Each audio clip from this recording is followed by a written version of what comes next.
Nifty पर पहले अपना व्यू बताइए। धन्यवाद आपका और आप सभी को शुभ प्रभात हमारे तरफ से। तो कल एक अच्छी खासी तेजी हमने देखी थी और जब से खाड़ी में जो संकट खड़ा हुआ है तब से थोड़ा बहुत अनिश्चितता का वातावरण है। और ये भी हमें नहीं भूलना चाहिए कि हम धीरे-धीरे करके सर्वोच्चम स्तर के पास जाने का प्रयास कर रहे हैं। दूसरी तिमाही के नतीजों का भी एक दौर चल रहा है। क्षेत्र के आधार पर, कंपनी के आधार पर जिस प्रकार से आंकड़े आते हैं, उस पर विश्लेषण करके स्टॉक स्पेसिफिक आपको शायद थोड़ी बहुत गतिविधि ऊपर की तरफ होती हुई दिखाई देगी। और ये निर्भर करेगा कि खाड़ी में जो संकट खड़ा हुआ है, वहाँ से किस प्रकार की खबरें आती हैं और उसका असर कच्चे तेल के दामों पर क्या पड़ता है। ये इसलिए ज़रूरी है क्योंकि हमारी निर्भरता थोड़ी बहुत ज़्यादा है, इम्पोर्ट्स को लेकर के कच्चे तेल। $91 के पार ब्रेंट आज सुबह चला गया है, $90 के पार नाइमेक्स चला गया है और रुपया निरंतर आप देखें तो कमज़ोर 83 रुपया प्रति डॉलर का भाव है, उससे ऊपर का भाव चल रहा है। तो ये थोड़े बहुत संकेत है जो शायद थोड़ी बहुत नकारात्मक परिस्थिति खड़े कर सकते हैं। अगर संकट गहरा हुआ खाड़ी देश के जो अनिश्चितता का वातावरण है, जियोपॉलिटिकल सिचुएशन, तो शायद तेल के दाम और उछल सकते हैं, जिस परिस्थिति में शायद बाजार एक सीमित दायरे में कामकाज करे या थोड़ी बहुत गिरावट भी देखने मिले। लेकिन अगर आप छोटी या मध्यम अवधि का नहीं सोचते हैं, तो इतिहास गवाह है, इस प्रकार की घटनाएँ जब होती हैं और बाजार में गिरावट आती है और अगर आपके पास लंबी अवधि का नज़रिया है, जोखिम झेलने की क्षमता है, तो चुनिंदा अच्छे मैनेजमेंट वाले कंपनियों में अगर आप निवेश करते हैं, तो लंबी अवधि में ये काफ़ी लाभदायक होता है।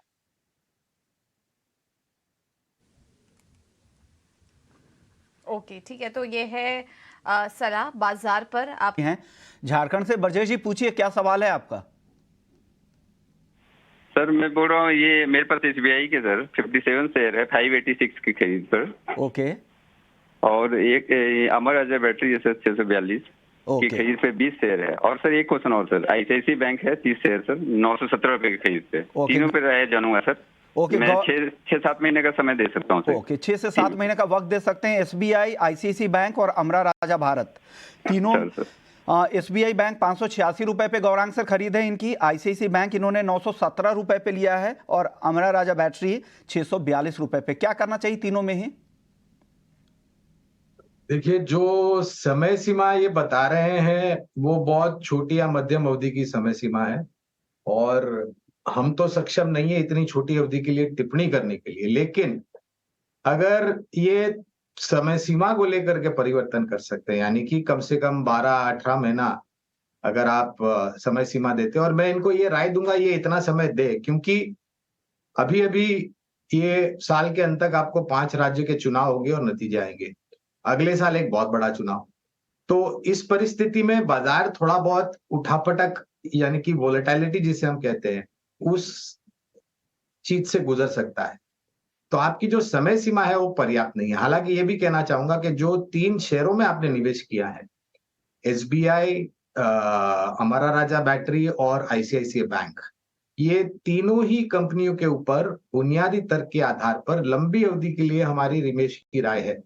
तो अगर आप परिवर्तन कर सकते हैं समय सीमा में और ये भी कहना चाहूँगा मैं कि अगर परिवर्तन करते हैं और आपके पास निवेश लायक पूँजी है, क्योंकि आपके पास जो शेयर्स है उसकी संख्या बहुत कम है। तो मैं तो ये भी कहूँगा कि समय सीमा बढ़ा दें और अगर निवेश लायक पूँजी लंबी अवधि के लिए तो गिरावट पर इन तीनों ही शेयर में और भी जोड़ सकते हैं। लेकिन आवश्यक ये होगा कि आप अपनी समय सीमा बढ़ा दें। बढ़ानी पड़ेगी। जो 6 से 7 महीने का आपका व्यू है उसे बढ़ाकर 1.5 साल कम से कम कर दे तो डेफिनेटली इसमें फ़ायदा होगा, गौरांग सर का ये मानना है। और एसबीआई, आईसीआईसीआई बैंक और हमारा राजा तीनों ही आप यहाँ पर गिरावट पे और भी खरीद सकते हैं। आगे बढ़ते हैं। एल&टी टेक्नोलॉजी सर्विसेज पे आज दबाव काफ़ी दिख रहा है, 4% तक की गिरावट है। अपने मैनेजमेंट को सुना गौरांग सर, क्या लग रहा है इस कंपनी में इन्वेस्टर्स अगर कोई एंट्री करना चाह रहे हैं तो क्या सलाह है आज? देखिए, अगर आप लिस्टिंग के बाद का इतिहास देखें, एल&टी टेक्नोलॉजीज़ और एल&टी इन्फोटेक जो कि अभी एलटीआई माइंडट्री बन गई है कंपनी विलय के बाद, तो एक बहुत ही शानदार रुझान था।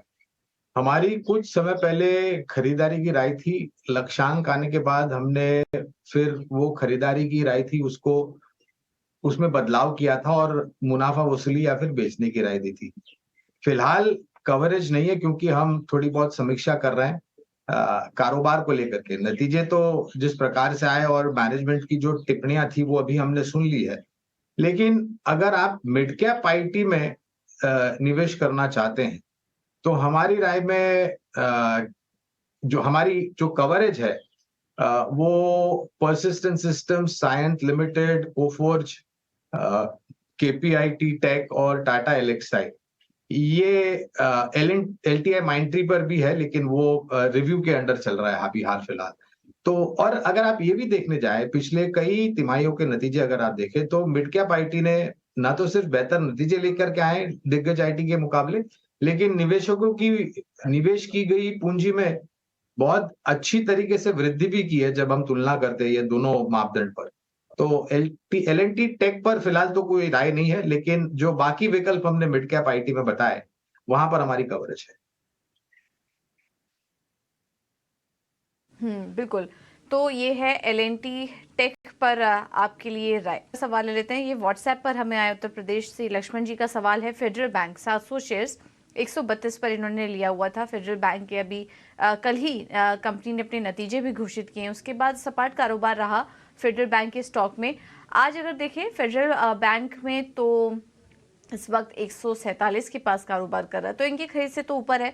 अब इन्होंने ये तो मेंशन नहीं किया कि इनका नजरिया कितना लंबा है, बट गौरांग क्या सजेस्ट करेंगे? फेडरल बैंक कैसा लग रहा है आपको इन स्तरों पर? अपने सर्वोच्चम ऊंचाई के आसपास कामकाज कर रहा है पूजा ये, और मेरे ख्याल से वो सर्वोच्चम ऊंचाई जो बनी थी वो 152 या 153 के आसपास बनी थी, और वो भी हाल ही में बनी हुई है। और जैसे आप भी बता रहे थे नतीजे नतीजे इसके कल ही आए मेरे ख्याल से, और नतीजों में कोई ऐसी निराशा दिखाई नहीं दे रही, और बुनियादी तर्क के आधार पर ये एक छोटी निजी क्षेत्र की बैंकों में गिनती की जाती है इसकी।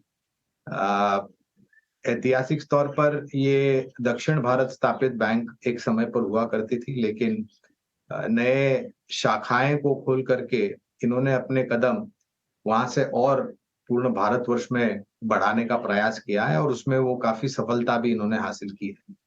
मैनेजमेंट की टिप्पणी को लेकर के हम काफी संतुष्ट हैं कारोबार को लेकर के, और निरंतर ग्रॉस और नेट एनपीए में पिछले कुछ तिमाहियों से हम निचले स्तर के आंकड़े देख रहे हैं। प्रोविजनिंग नीचे आ रही है और मार्जिन्स में भी सुधार हो रहा है। अगर लंबी अवधि का नजरिया है तो बने रहे। लंबी अवधि के लिए बने रहने की राय फेडरल बैंक में आपको दी जा रही है। चलिए अब आगे बढ़ेंगे और विशाल पटेल हमारे साथ जुड़े हैं फोन लाइन पर। विशाल जी नमस्कार, कहाँ से बोल रहे हैं आप और क्या स्टॉक्स हैं आपके पास? नमस्कार मैडम, मैं सूरत से बात कर रहा हूँ। हेलो। ओके, नमस्कार, मैं जी जी सूरत से बात कर रहा हूँ। पूछिए अपना सवाल विशाल जी। बजाज 300 है, 1 साल से पड़ा है, वो 1640 की खरीदी है, 35 स्टॉक है, क्या करना चाहिए इस लेवल पे? ठीक है, बजाज फिनसर्व कोई बदलाव नहीं हुआ है इस 1 साल में, लेकिन ये इस तरीके के जो स्टॉक्स हैं ये लॉन्ग टर्म के लिए रखने के लिए होते हैं, और हम देख रहे हैं अभी एनबीएफसीज को फ़ायदा हुआ है, हाल फिलहाल में काफ़ी चली भी हैं, लेकिन मार्जिन्स को लेके थोड़े कंसर्न्स आ रहे हैं, इस वजह से ये काफ़ी ज़्यादा तेज़ी में नहीं दिख रही हैं। एक बार राय ले लेते हैं बजाज फिनसर्व में। गौरांग आप ही सजेस्ट करिए, 1 साल का समय ऑलरेडी दे चुके हैं लेकिन इनकी खरीद भाव से कोई बदलाव नहीं हुआ। 1640 पे लिया था, आज भी स्टॉक उन्हीं स्तरों पर है। क्या करें, बजाज फिनसर्व में बने रहें स्टॉक में? देखिए पूजा, इस कंपनी के ऊपर कवरेज नहीं है इसलिए ये कोई विशेष टिप्पणी नहीं है रिकमेंडेशन के रूप में, लेकिन इनकी जो चिंता है उसको मैं शायद थोड़ा स्पष्टीकरण देना चाहूंगा उसके ऊपर। इसकी और एक इस समूह की और एक कंपनी है जो कि बजाज फाइनेंस के नाम पे है, और वहां पर हमारी कवरेज है। अब आप दोनों ही कंपनियों का पिछले 5 साल या उससे अधिक का इतिहास देख लें तो बहुत ही अच्छे तरीके से वृद्धि हुई है लोगों के निवेश में। कामकाज अच्छा है, बैलेंस शीट अच्छी है, मैनेजमेंट को लेकर के कोई प्रश्न चिन्ह नहीं है, और ऋण की मांग यानी कि क्रेडिट डिमांड मेरे ख्याल से निरंतर आने वाले समय में आपको बढ़ती हुई दिखाई देगी। कोई विशेष टिप्पणी नहीं करेंगे क्योंकि कवरेज नहीं है, यानी कि खरीदारी करने की, बेचने की या बने रहने की राय नहीं दे पाएंगे क्योंकि कवरेज नहीं है, लेकिन कंपनी अच्छी है और बैलेंस शीट भी अच्छी है, कामकाज भी इनका काफी दुरुस्त है। तो अगर लॉन्ग टर्म के लिए रुकना है तो फिर कोई दिक्कत नहीं नज़र आ रही है। निफ्टी कंपनियां हैं ये सभी, तो कारोबार में कोई दिक्कत नहीं है। लेकिन अगर टेक्निकल रैली नहीं है वो भी हम आपको दिलवा देते हैं। रत्नेश जी, बजाज फिंसर्व 1640, और जैसा कि हम बात भी कर रहे थे कि ज़्यादा कुछ बदलाव नहीं हुआ है पिछले एक साल में स्टॉक प्राइस में। अभी यहाँ से लेवल्स कैसे देख रहे हैं आप चार्ट्स पर?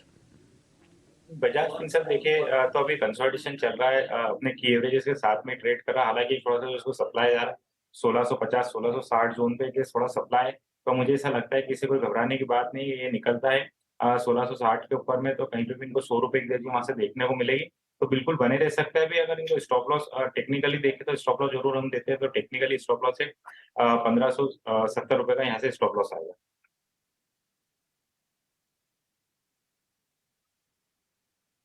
स्टॉप लॉस के साथ बने रहने की राय, ना टेक्निकल कोई दिक्कत है और फंडामेंटल भी हमने आपको राय दे दी है। अब आगे बढ़ेंगे और अगले दर्शक हमारे साथ कानपुर से जुड़े हैं, जगप्रीत सिंह जी। जगप्रीत जी नमस्कार, किस स्टॉक पर सवाल है आपका, पूछिए।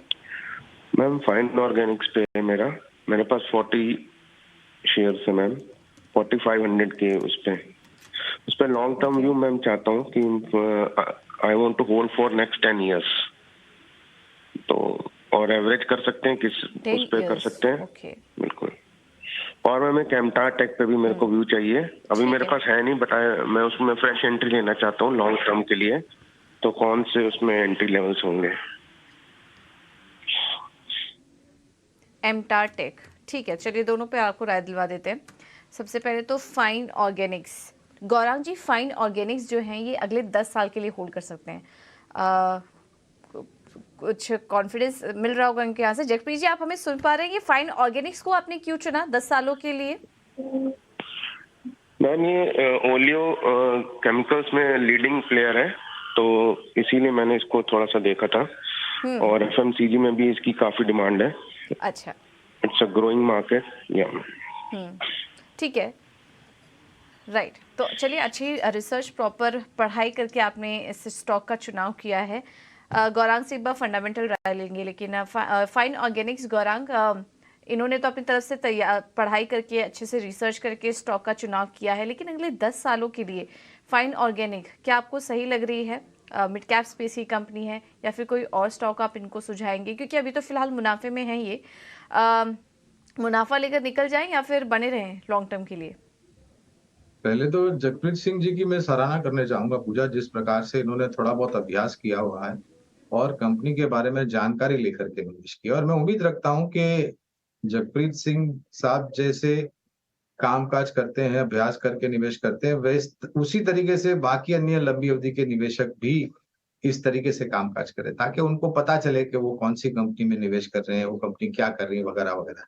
अब आते इनके दो जो विकल्प है उनके ऊपर, तो फाइन ऑर्गेनिक्स फिर से कंपनी अच्छी है, कारोबार अच्छा है, कोई स्पेसिफिक रिकमेंडेशन नहीं देंगे खरीदारी करने की, बेचने की, या बने रहेगी क्योंकि कवरेज नहीं। लेकिन इनका जो दूसरा प्रश्न था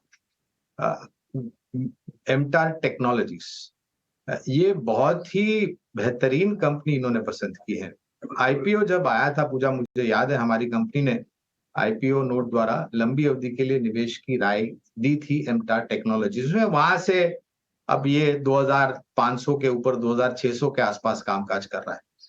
ये इसलिए कर रहा है क्योंकि ये कंपनी जिस क्षेत्र में कामकाज करती है उसके प्रतिस्पर्धी यानी कि पीयर कंपैरिजन करने में कोई कंपनी लिस्टेड एंटिटी में तो है नहीं, ऐसा मैं मान के चल रहा हूं। ये कंपनी कहां पर कामकाज करती है? तो स्पेस टेक्नोलॉजी, अंतरिक्ष विज्ञान जिसे हम कहते हैं, वहां पर कामकाज करती है। न्यूक्लियर साइंस यानी कि परमाणु से जुड़ी हुई जो टेक्नोलॉजी है वहां पर कामकाज करती है, परमाणु विज्ञान जिसे हम कहते हैं। और भारत सरकार जिस प्रकार से इस क्षेत्र में आगे और कदम बढ़ा रही है, और इसरो के तरफ से भी जो जानकारी आ रही है अलग अलग अभ्यास को लेकर के और लॉन्चेस को लेकर के, हमारा अनुमान है कि एमटार जैसी टेक्नोलॉजी की जो विशेषताएं हैं, सुविधाएं हैं, सेवाएं हैं या फिर प्रोडक्ट्स है, उनकी जरूरत बहुत बेहतरीन तरीके से आने वाले समय में पड़ेगी। तो एज अ डिस्क्लोजर, एमटार टेक्नोलॉजीज पर आईपीओ के समय, कुछ समय हुआ है आईपीओ आकर करके, तब आईपीओ में निवेश की राय दी थी। बहुत शानदार कंपनी का चुनाव सिंह साहब ने किया है। ठीक है, तो MTR टेक बिल्कुल अप्रूवल है, आप अभी भी ले सकते हैं, स्तरों पर भी अच्छी लग रही है, हालांकि स्टॉक चला काफ़ी है। तो लेकिन वैसे कोई दिक्कत वाली बात नहीं, क्योंकि जिस कारोबार में है ये कंपनी, वहाँ पर और भी ग्रोथ देखने को मिल सकती है, उसका फ़ायदा इस सेक्टर से जुड़ी कंपनियों को भी यहाँ पर होगा। और फाइन ऑर्गेनिक में भी आप बने रह सकते हैं, ये राय आपके लिए।